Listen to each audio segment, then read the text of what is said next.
जी हाँ दोस्तों, जो आप स्क्रीन पर देख रहे हैं, राजस्थान राज्य सरकार के कर्मचारियों के लिए बड़ी दुखदाई खबर आज के अखबार में आई है। क्या है ये पूरी खबर, उसको जानें उसके पहले आप सबसे निवेदन है, यदि आपने अभी तक हमारे चैनल को सब्सक्राइब नहीं किया है तो इसे सब्सक्राइब कर लें। सब्सक्राइब करने के बाद बेल आइकन के बटन को प्रेस करना बिल्कुल ना भूलें, ताकि जब भी कभी मैं इस प्रकार की कोई भी सूचना, जानकारी या जीवन का अनुभव साझा करूं तो इसकी सूचना सबसे पहले आपको मिले। यह है दोस्तों 1/1/2004 के बाद नियुक्त राजस्थान सरकार के कर्मचारियों के लिए दुखदायी खबर, जो आज 6 मई 2022 को विभिन्न न्यूज़पेपर्स में आई है। इस न्यूज़पेपर के अनुसार पीएफआरडीए में जमा राशि विड्रा कर कर्मचारियों के जीपीएफ खाते में ट्रांसफर करवाना चाहती थी गहलोत सरकार, परंतु न्यू पेंशन स्कीम फंड में जमा लगभग 39,000 करोड़ रुपए लौटाने से पीएफआरडीए ने इनकार कर दिया है और कहा है कि ऐसा कोई प्रावधान ही नहीं है कि पैसे वापस किए जाएं। यहाँ पर दोस्तों लाल कलर से स्पष्ट उभार कर अखबार ने दिया है, ओल्ड पेंशन स्कीम पर केंद्र का ब्रेक। जी हाँ दोस्तों, ओल्ड पेंशन स्कीम जो राजस्थान सरकार लागू करना चाहती थी या लागू कर दिया है, उसने घोषणा तो हो चुकी है परंतु अभी नोटिफिकेशन नहीं आया है दोस्तों। तो इस स्कीम पर केंद्र सरकार ने ब्रेक लगा दिया है। दोस्तों क्या है ये बुरी खबर, इसको विस्तार से हम पढ़ते हैं, जानते हैं इसको। देखें, प्रदेश के 5.5 लाख से ज़्यादा कर्मचारियों के लिए ओल्ड पेंशन स्कीम लागू करने की सीएम अशोक गहलोत की बहुचर्चित घोषणा धरातल पर उतरने से पहले ही अधर में लटक गई है। जी हाँ दोस्तों, यह एक ऐसी घोषणा थी ओपीएस लागू करने की जिससे लेकर के राजस्थान के समस्त कर्मचारियों वर्ग में ज़बरदस्त उत्साह था, ज़बरदस्त खुशी की लहर थी। परंतु दोस्तों इस न्यूज़ के बाद कर्मचारी उदास हैं और एक बार फिर से राज्य सरकार और केंद्र सरकार की तरफ देख रहे हैं कि कुछ न कुछ रास्ता निकलेगा। विनियामक और विकास प्राधिकरण, जिसे हम पीएफआरडीए भी कहते हैं, ने न्यू पेंशन स्कीम के दायरे में आने वाले राज्यांश व कर्मचारियों के अंशदान का 39,000 करोड़ रुपए लौटाने से इनकार कर दिया है। दरअसल सरकार ने 1 अप्रैल 2022 से ओपीएस लागू करने की घोषणा की थी। यह ऐलान भी किया था कि एनपीएस में कर्मचारियों की कटौती बंद कर पीएफआरडीए में जमा उनकी राशि जीपीएफ में शिफ्ट की जाएगी।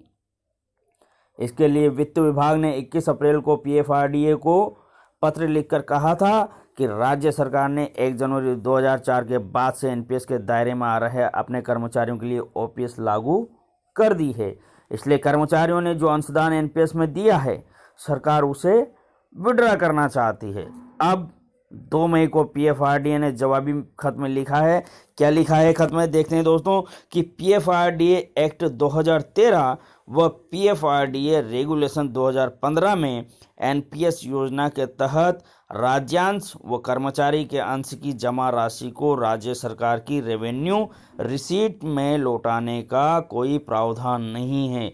जी हाँ दोस्तों, जब इस प्रकार से पहले ही कर्मचारियों को एनपीएस बहुत बुरी स्कीम लगती थी, अब फिर यहाँ पर ओपीएस लागू होते होते ही भी यह एक पेज फंसा दिया गया है, तो यह भी बहुत दुखदाई है।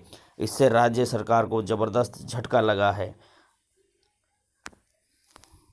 न्यूज़पेपर के अनुसार दोस्तों इस खबर से राज्य सरकार को झटका लगा है उसकी घोषणाओं को, लेकिन ये राज्य सरकार के लिए झटका तो है ही सही दोस्तों। कर्मचारियों के लिए यह बहुत ही दुखदाई है कि उनके लिए जो एक आस उत्पन्न हुई थी ओपीएस को लेकर के, वो थोड़ी सी निराशाजनक उनको यहाँ पर स्थिति नज़र आ रही है। अभी अधर में मामला उलझता हुआ नज़र आ रहा है। यहाँ पर दोस्तों राज्य के 5.5 लाख कर्मचारियों का भविष्य उलझा, ऐसा लिखा गया है। इसमें बताया गया है कि किसकी क्या भूमिका है, किसके पास क्या विकल्प हैं। गहलोत सरकार के पास क्या विकल्प हैं, यहाँ पर 2 विकल्प सुझाए गए हैं। सुप्रीम कोर्ट जा सकती है राज्य सरकार सुप्रीम कोर्ट में जा सकती है पीएफआरडीए के इस लेटर के विरुद्ध। तर्क यह देगी कि कर्मचारियों के लिए ओपीएस लागू करना राज्य सरकार का हक है, वह ओपीएस लागू कर सकती है और हक था राज्य सरकार का, इसीलिए तो इन्होंने ओपीएस को लागू किया था। तो इसमें तो कोई दो राय नहीं है कि ओपीएस किया वो बहुत सही किया है और कर्मचारियों के हित में है। दोस्तों 1 अप्रैल से सरकार ने एनपीएस के तहत की जाने वाली कटौती बंद कर दी है। सरकार राज्यांश के रूप में हर साल 2000 करोड़ रुपए एनपीएस में जमा करवा रही थी। यदि पीएफआरडीए राशि नहीं लौटाता तो भी राज्य कर्मचारियों को ओपीएस दे सकती है। दोस्तों यहाँ पर एक अच्छी बात यह भी दी गई है कि हो सकता है कि पीएफआरडीए जो जमा हिस्सा है उसको नहीं दे तो भी राजस्थान सरकार पुरानी पेंशन दे सकती है। हालांकि ओपीएस लागू करने के लिए अभी तक कोई नोटिफिकेशन जारी नहीं किया गया है। यहाँ पर दोस्तों यह भी स्पष्ट है कि राजस्थान सरकार ने घोषणा जरूर की है ओपीएस लागू करने की, साथ ही एनपीएस की कटौती भी वेतन से बंद कर दी गई है, परंतु पुरानी पेंशन से संबंधित कोई नोटिफिकेशन जारी नहीं किया है। राज्य सरकार ने महाधिवक्ता से मामले में विधिक राय लेने के लिए प्रस्ताव तैयार कर लिया है। सरकार कोर्ट में तर्क दे सकती है कि पीएफआरडीए का गठन यूनियन लिस्ट के 71वें आइटम के तहत हुआ है, इसलिए इसके नियम कानून राज्य पर लागू नहीं हो सकते हैं।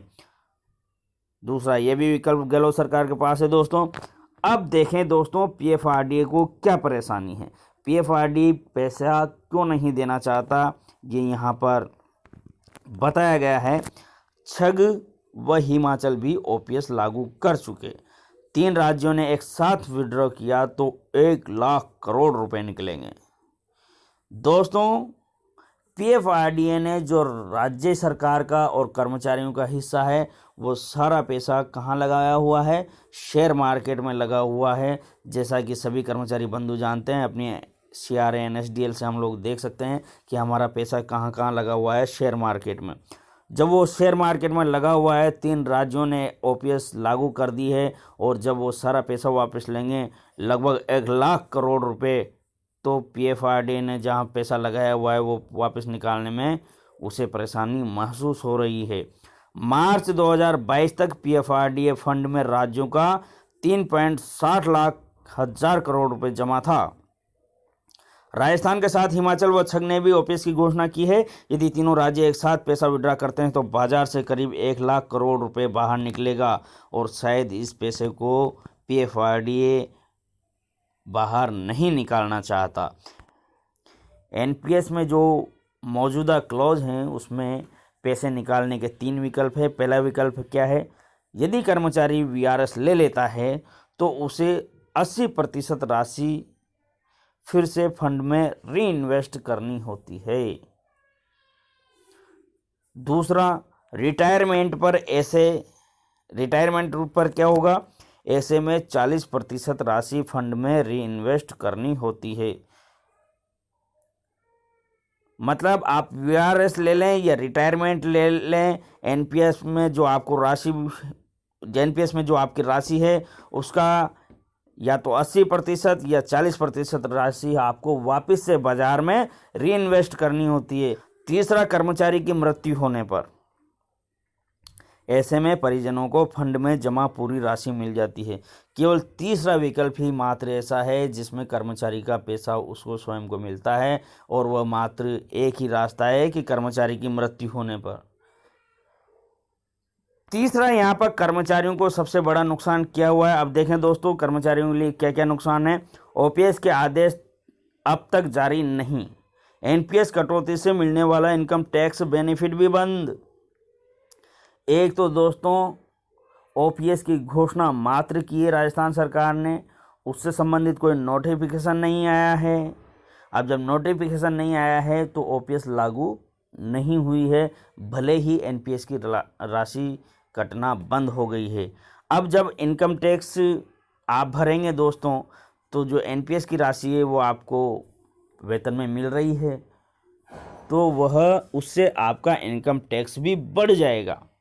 और दूसरी चीज़, एनपीएस पर जो बेनिफिट मिलता था 80 सीसी के अंतर्गत और 80 सीसी D1 के अंतर्गत, वो बेनिफिट भी नहीं मिलेगा। सरकार ने 1 अप्रैल में से एनपीएस में कटौती बंद कर दी, पर ओपीएस लागू करने के आदेश जारी नहीं किए। एनपीएस का फ़ायदा मिलना बंद हो गया, पर ओपीएस का लाभ शुरू नहीं हुआ। ये दोस्तों राजस्थान सरकार के लिए एक माइनस पॉइंट है कि उन्होंने एनपीएस की राशि तो बंद कर दी कटौती करना, परंतु ओपीएस के जो लाभ थे वो देना प्रारंभ नहीं किए हैं। केवल आरजीएचएस ऐसी सुविधा है जो ओपीएस कर्मचारियों के बराबर वह दे रहे हैं। कानूनी पसड़े में ओपीएस लागू करने में दिक्कत हुई है तो कर्मचारी दोहरी मार खाएगा। बेचारे कर्मचारियों को दोनों कंडीशंस में नुकसान है। एनपीएस तो पहले से ही बहुत बुरी व्यवस्था थी, अब ओपीएस लागू होने की जो घोषणा हुई है, लागू नहीं हुआ है, ऐसी कंडीशन में फिर से उसे मार का सामना करना पड़ रहा है। एनपीएस में कटौती से कर्मचारी को इनकम टैक्स बेनिफिट मिल रहा था, जो अब बंद हो गया है। 1 जनवरी 2004 के बाद जो कर्मचारी सरकारी सेवा में आए, उनके कॉन्ट्रैक्ट में लिखा है कि सरकार उन्हें एनपीएस देगी, पर एनपीएस से बाहर आते वक्त सरकार ने कर्मचारियों से सहमति नहीं ली।